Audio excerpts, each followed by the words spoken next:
નમસ્તે, જય આદિવાસી, જય જોહાર।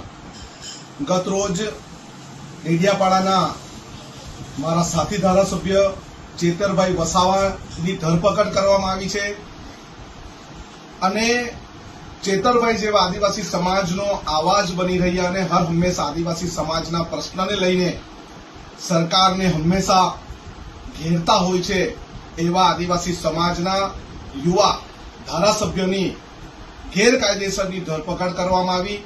કોઈ પણ જાતની એફઆઈઆર લોન્ચ કર્યા વગર એમની ધરપકડ કરવામાં આવી ત્યારે અમે એક સાથી ધારાસભ્ય તરીકે, આદિવાસી ધારાસભ્ય તરીકે એનો ઘોર વિરોધ કરીએ છીએ।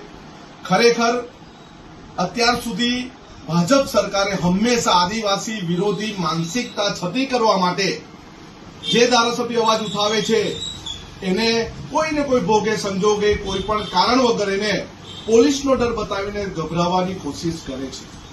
અત્યારે જ અમે સુરત ખાતે ડીજીવીસીએલની ઓફિસ પર ઘેરાવો પણ કર્યો હતો ત્યારે આદિવાસી સમાજના યુવાનો, કચડાયેલા સમાજના યુવાનો, ઓબીસી સમાજના યુવાનોની નોકરી માટે અવાજ સફળતાપૂર્વક ઉઠાવ્યો।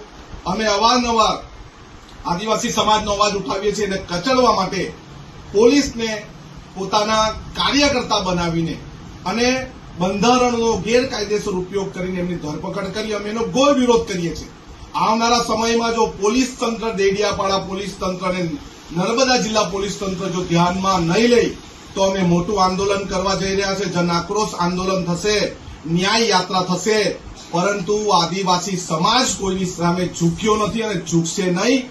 ચેતરભાઈનો અવાજ સમગ્ર ગુજરાતમાં પડ્યો છે। અમે સૌ આદિવાસી ધારાસભ્યોની સાથે છે, લડેંગે, જીતે।